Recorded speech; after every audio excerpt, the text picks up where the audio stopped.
Em nome do Pai, do Filho e do Espírito Santo. Amém. Queridos amigos, amados, nós vamos dar continuidade às nossas reflexões, tratando da catequese renovada.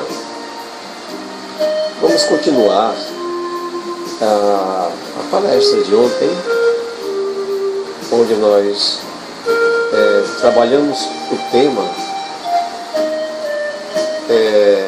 tema exigências.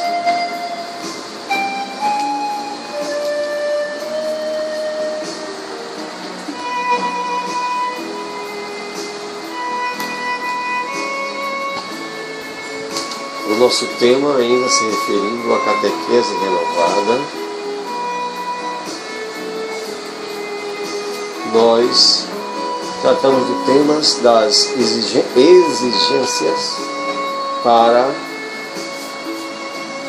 uma formação satisfatória. Então, continuando, falamos agora sobre os critérios, né, da unicidade, da unidade, da organicidade, da integridade e adaptação. Então vamos tentar esmiuçar esses conceitos. A catequese, ela tem como objetivo empenhar-se para levar para a busca da construção de uma sociedade mais solidária, mais fraterna e mais justa. Nós sabemos que nem sempre é muito fácil para nós colocarmos estas exigências em prática. Muitos fatores influenciam o nosso pensar, o nosso agir, o nosso comportamento. Fatores de natureza externa que se instalam no entorno de nossos lares, de nossa rua, do nosso bairro, do nosso distrito. E muitas vezes, sem nos perceber, nós estamos escorregando, vamos dizer assim, e sem o devido cuidado na preparação da fortaleza interior, nós poderemos retardar o processo de formação da nossa fraternidade. Isso quer dizer que não basta que a catequese, o ensino, ele seja autêntico, verdadeiro, certo? Agora, ele tem que ser orgânico e integral. O que é isso? Integral, porque a mensagem, ela tem que ser capaz de agregar a todos que buscam o conhecimento acerca de Deus. E a catequese, ela tem como foco central Jesus Cristo. Por isso que ela é cristocêntrica. Quer dizer, não só por ser o centro, mas de adesão à pessoa de Nosso Senhor Jesus Cristo e à missão.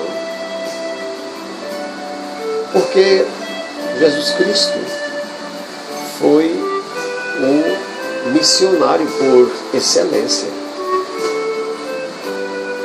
Jesus Cristo, quando ele inicia a sua vida pública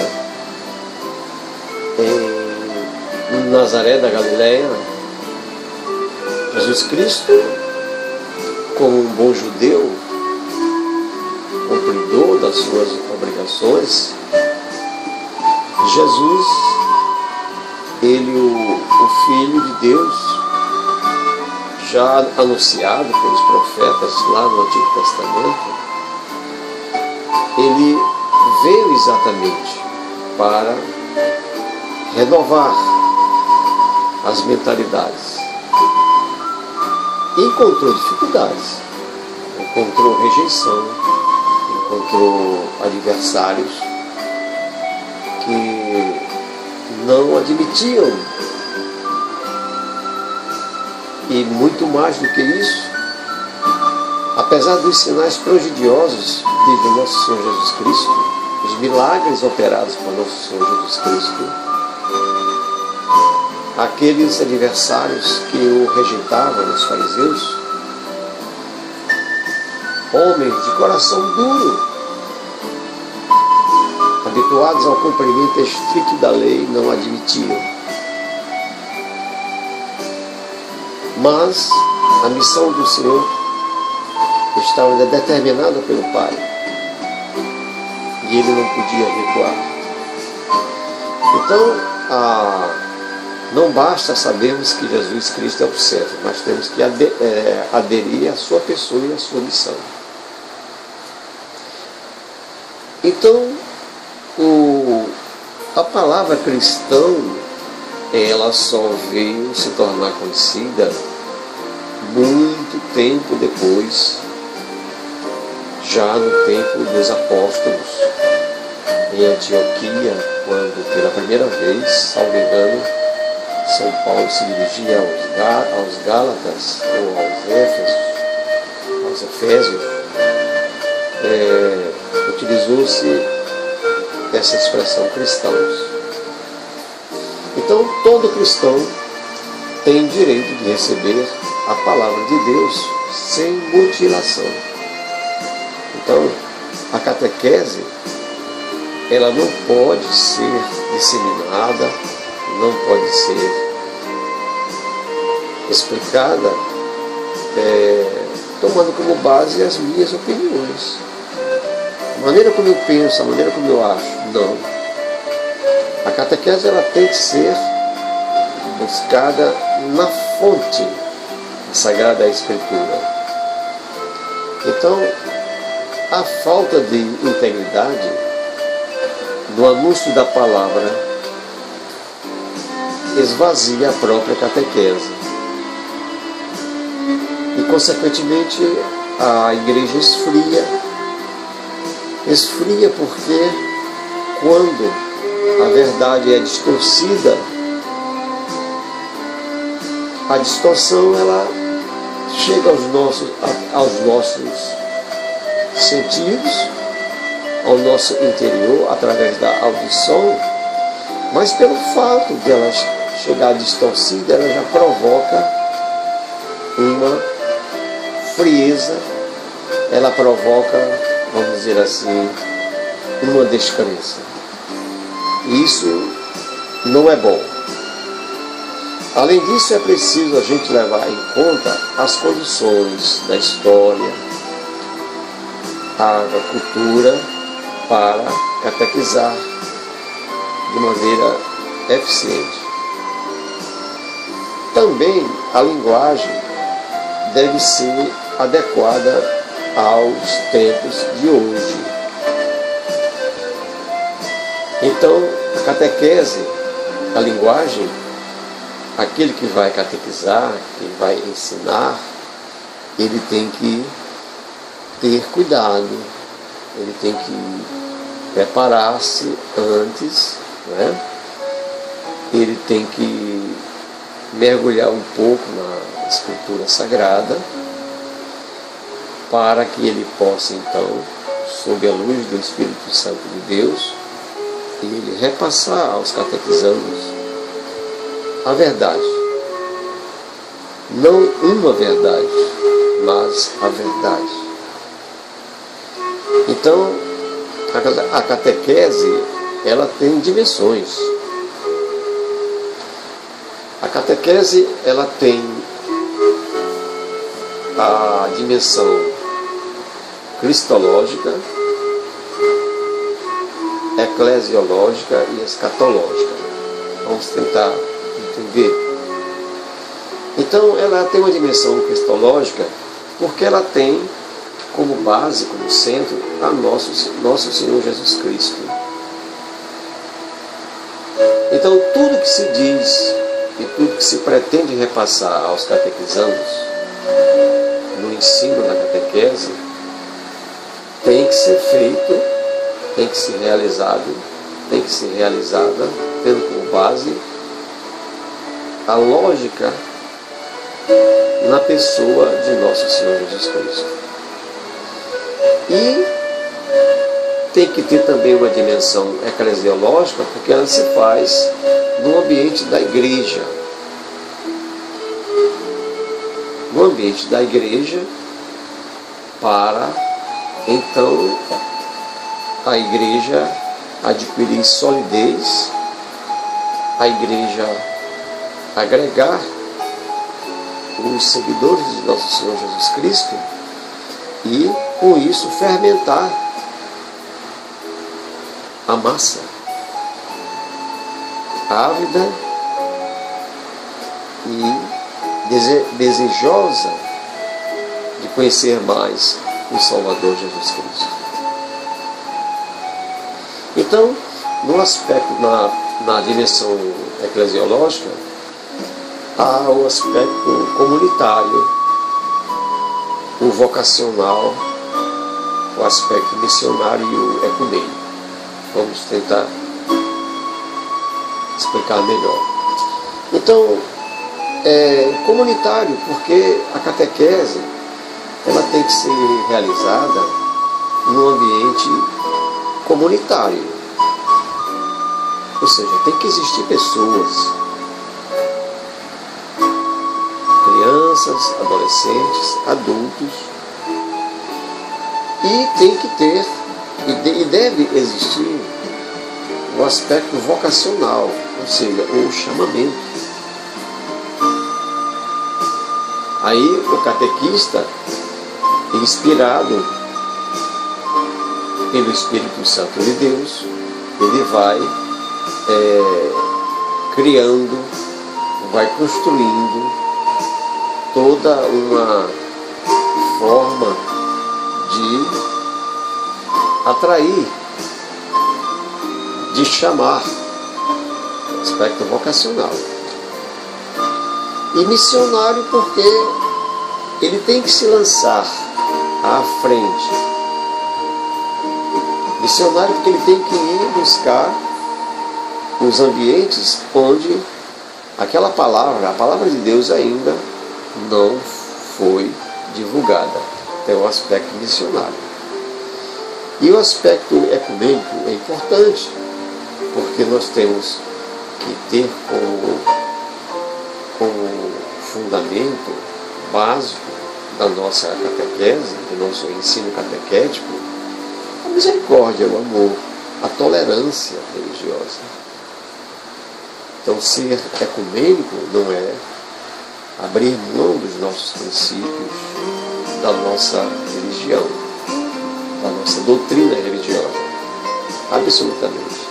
Não é ficar ao sabor das diversas doutrinas que vão sendo elaboradas e vão sendo difundidas cada vez mais. Não.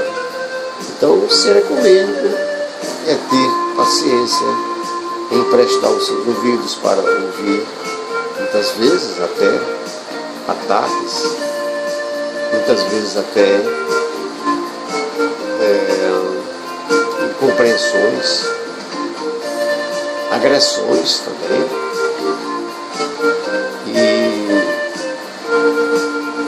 para enfrentar uma situação como esta, nós devemos nos espelhar em quem? Nós devemos tomar como nosso modelo o Cordeiro de Deus. Verdadeiramente é o Cordeiro que vai para o abatedouro mundo silencioso. Mas não significa que esse silêncio seja um silêncio de omissão ou de covardia, muito pelo contrário. É um silêncio da misericórdia, o silêncio da amizade, do amor, o silêncio de que, embora recebendo palavras duras, ofensivas, na força interior que Deus lhes proporciona, ele ouve e talvez possa, na interlocução com aqueles que nos rejeitam e que nos agridem, dizer: meu irmão, pode ser que em outro momento nós tenhamos possibilidade de conversarmos com mais tranquilidade. Vamos deixar para uma outra ocasião. Não vamos revidar e não vamos provocar, acirrar mais ainda as discussões que trazem muitas vezes litígios e contendas. Então, a catequese ela tem uma dimensão permanente que vai atingindo as etapas de formação. Então é preciso que no ensino da catequese nós tenhamos um método a seguir, evitando as improvisações, a fim de que o ensino não se faça distorcido. Muitas vezes as explicações elas saem de nossas bocas, muitas vezes muito mais pelo que nós achamos, pelas nossas opiniões, do que propriamente na integridade com as fontes da verdade e a Sagrada Escritura. Então, a catequese ela tem um aspecto muito importante. Ainda que o catequista ele seja possuidor de uma belíssima oratória, de uma belíssima eloquência, de uma capacidade formidável de concatenar as ideias, de construir os conceitos, ela precisa ser vivenciada. Ela precisa ser vivenciada porque, se não for assim, a catequese ela fica manca. Vou tentar fazer uma comparação. Por exemplo, vamos admitir que um determinado médico, vai proferir uma palestra aos ouvintes, lá no auditório, sobre os males do tabagismo, que é o fumo, o cigarro.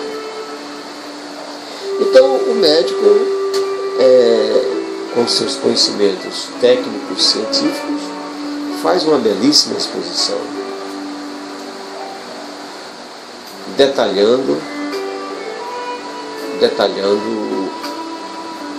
todos os males,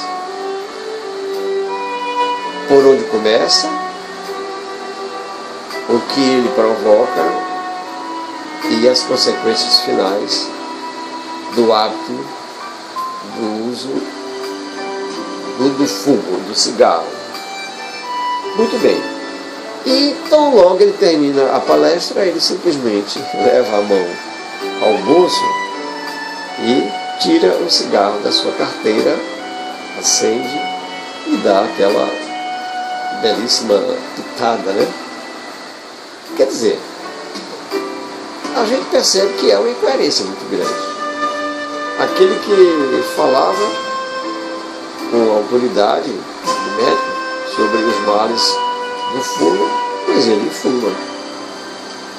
Então veja que, relacionando isso com a vivência do catequista, ele ensina, divulga, ele chama os catequizandos a vivenciar a palavra de Deus, mas ele, por quaisquer motivo, ele não testemunha o seu modo de viver e de agir. Então devemos ter cuidado. O catequista deve ter tempo para seus momentos de oração, né?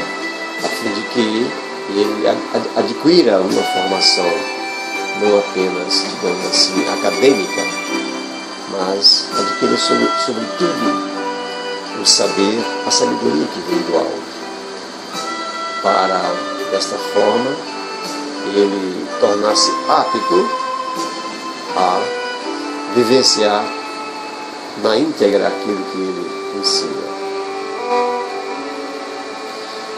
Então,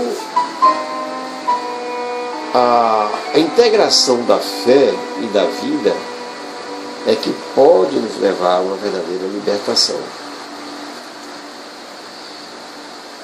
A libertação é um conceito que está presente na vida de todos os viventes. O homem, criado por Deus, nasce para ser livre e não para ser escravo. Nenhum homem, nenhum ser humano racional nasceu para ser escravo. Entendamos aí a escravidão dos hábitos nocivos que nós vamos adquirindo com o passar dos tempos. Porque nós nascemos numa família. Crianças, crescemos, depois passamos a conviver em um círculo maior da sociedade. Começamos na escola, com novos amigos, depois de adultos, rapazes, com os colegas, com as tribos, né? Que é uma linguagem mais moderna, né? De jovens, né? E naquelas tribos, ali tem as suas regras, né? E as suas bandeiras, né? Então, para pertencer àquela tribo, aquele jovem tem que seguir os costumes daquela turma, senão ele fica de fora. Então antigamente se dizia, havia uma expressão que a juventude dizia, era quadrado, né? Fulano é quadrado, né? Não sei, hoje deve ter mudado, porque você sabe que as gírias, elas vão se renovando à medida que o tempo passa. Na minha época chamava fulano é quadrado. Pois bem, então, mas a verdadeira libertação não é essa. A verdadeira libertação é aquela em que nós vamos experimentando o sabor da liberdade. Da liberdade em Deus, Pai Todo-Poderoso, que nos dá a paz, a tranquilidade. Aquele jovem estudante, aquela jovem estudante que precisa muito da paz interior para assimilar as matérias, as lições, a fim de que alcance o melhor resultado possível. A libertação que traz a paz interior nos relacionamentos, nos namoros, quando todos nós, quando pretendemos conhecer uma moça, uma namorada, uma moça consciente, um rapaz, então já estamos possuidores daquela liberdade que irradia ternura, encanto, né?